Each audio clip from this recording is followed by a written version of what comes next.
दोस्तों नमस्कार। मैं हूँ एक लेखक, मेरा नाम है विजय कुमार पाल। ये मेरी किताब है लेमेंट of Sinjar bye Vijay Kumar Pal. इसको खरीदें। ऐसी बहुत सारी किताबें हैं। विनेमस फैंक्स ऑफ कोबरा है, इसको आप खरीदें। ये किताब आपको मिल जाएगी अमेजन फ्लिपकार्ट पर। और दोस्तों एक मेरी किताब है लॉस्ट पैराडाइज कश्मीर, इसको भी आप खरीद लें।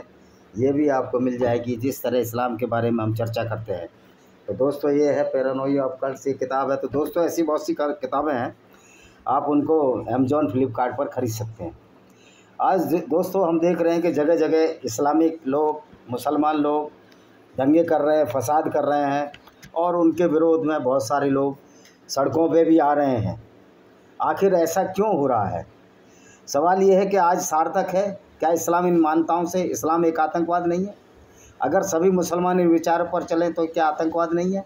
इस्लाम की तारीफ़ करने वाले गैर मुस्लिम मूर्ख हैं, चाहे वो चंद्रशेखर रावणी क्यों ना हो। क्या कुरान की इस खून खराबी भरी विचारधारा को पढ़ने के बाद जो व्यक्ति इस्लाम की तारीफ़ करे वो मूर्ख नहीं होगा? चाहे डॉक्टर राम पुनियानी न क्यों ना हो। राम पुनियानी एक प्रोफेसर थे बॉम्बे में, क्या मेरे ख्याल मॉलिकुलर बायोलॉजी पढ़ाते थे या कुछ ऐसा पढ़ाते थे सब्जेक्ट, या बायोटेक्नोलॉजी पढ़ाते थे। तो वो राम पुनियानी इस्लाम की तारीफ़ करते रहते हैं। चंद्रशेखर रावण जामा मस्जिद के सामने बोलता है कि इस्लाम में एक भी कमी बता दीजिए, एक भी ऐसी आयत बता दीजिए जो गैर मुस्लिमों के खिलाफ़ हो या इंसानियत के खिलाफ़ हो। मैं चंद्रशेखर रावण को कितनी आयतें वो गिनाना चाहता हूँ कि जो न सिर्फ गैर मुस्लिमों के खिलाफ़ हैं बल्कि मुसलमानों के भी खिलाफ़ हैं, क्योंकि वो मुसलमानों को मूर्ख बनाती हैं, उनको बेवकूफ़ बनाती हैं, उनको गुमराह करती हैं। और इसमें सबसे बड़े पाप के भागी जो इनको गुमराह करके चले गए, इनके प्यारे पैगंबर मोहम्मद सल्लल्लाहु अलैहि वसल्लम ने जाने क्या क्या उनको बोलते हैं।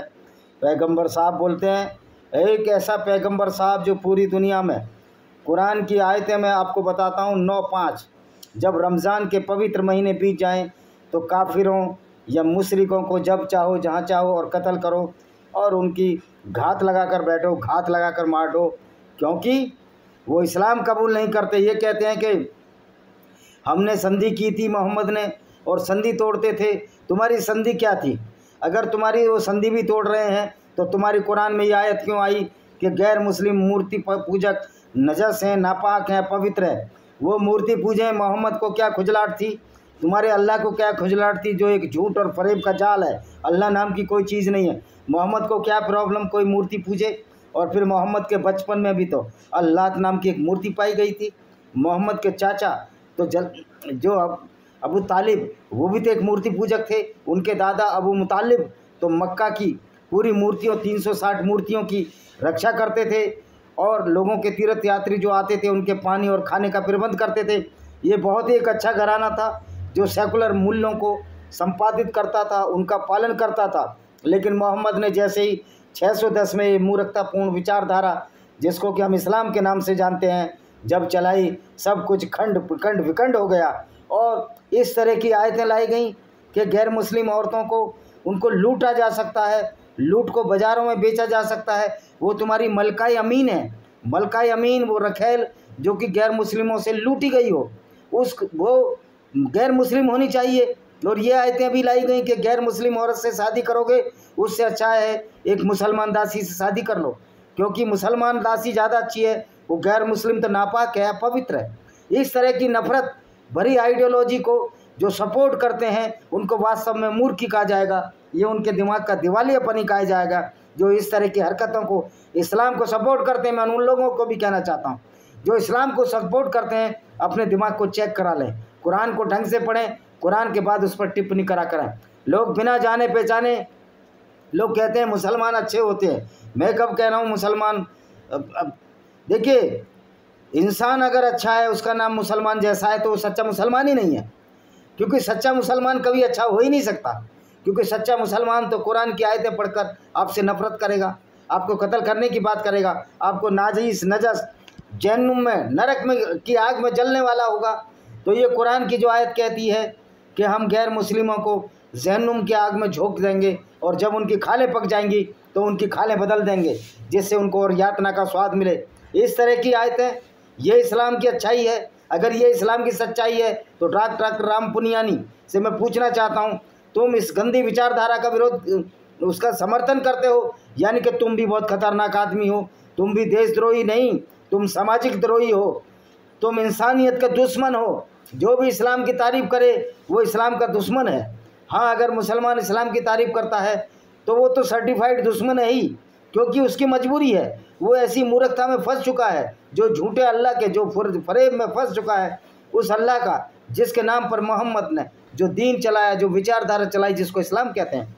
और वो इस्लाम खून खराबा करने को उकसाता है। मोहम्मद ने जहाँ भी गए लूटपाट मचाई, खून खराबा किया, लोगों की फसलें लूटी, लोगों की नकदी लूटी, लोगों के घोड़े हथियार लूटे, लोगों की औरतों की इज्जत अस्मत को तार तार किया।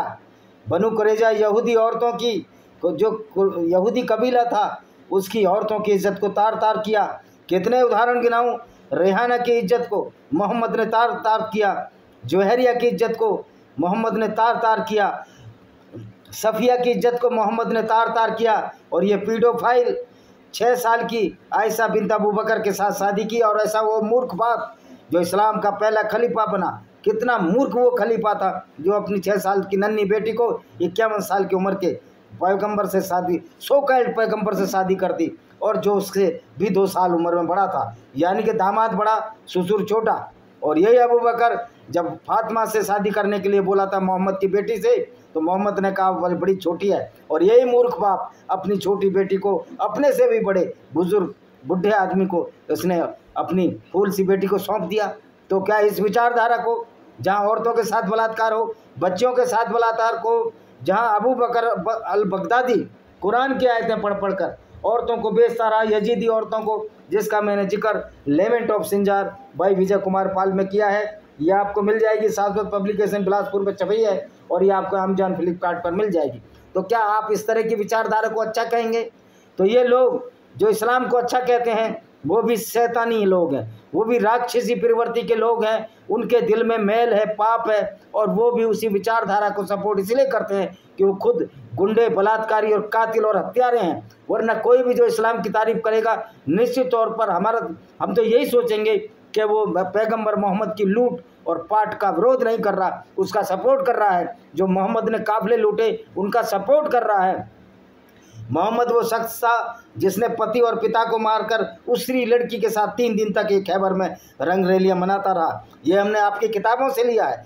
मोहम्मद की कुरान की आयत कहती है 5:33 कि जो गैर मुस्लिम है उनके हाथ पैर विपरीत दिशाओं में काट दिए जाएं, उनको कत्ल कर दिया जाए या देश से निकाला दे दिया जाए। ये मोहम्मद जो कि 360 मूर्तियां जब मक्का में थी, 630 में इसने अटैक किया और उन मूर्तियों को तोड़ डाला, और फिर ये भी घोषणा कर दी कि मक्का में कोई गैर मुस्लिम नहीं आ सकता, क्योंकि इसको डर था। तो जो मूर्तियां तोड़ी, कभी कभी इस पर अटैक होगा, और मुसलमानों को जो कि कन्वर्टेड यहूदियों से मुसलमान बने थे उनको भड़का दिया कि अब मस्जिद मक्का में कोई ना आए। इसलिए आज कोई भी गैर मुस्लिम मक्का में नहीं जाता। ये तो शर्म है। सऊदी अरब के मुसलमान को शर्म आई, मोहम्मद बिन सलमान को शर्म आई।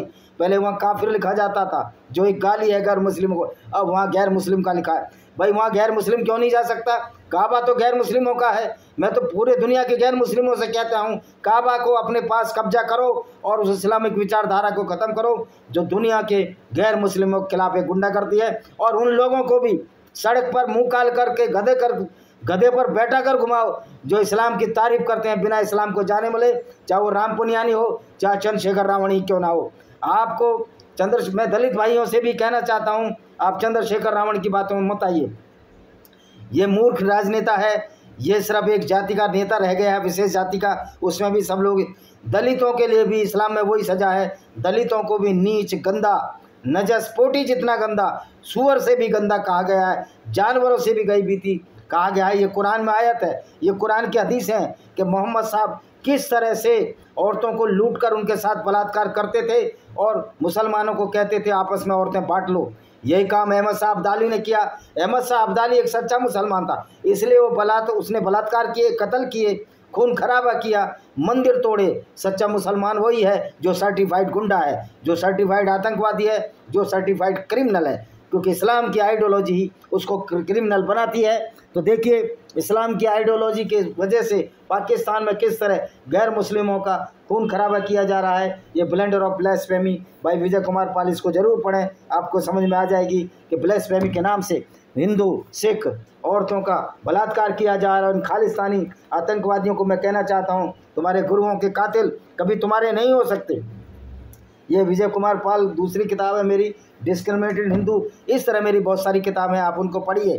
तो जो कुरान की तारीफ करता है, जो इस्लाम की तारीफ करता है, वो सर्टिफाइड आतंकवादी है, गुंडा है, खूनी है, भैंसी है, हत्यारा है। अगर भैंसी हत्यारा नहीं है, उसने खुद नहीं किया, लेकिन उस विचारधारा को सपोर्ट कर रहा है। कहते हैं ना, अगर हम गलत का सपोर्ट करते हैं तो हम भी गलत हों, और जो इस्लाम को अच्छा बताते हैं वो सर्टिफाइड मूर्ख हैं।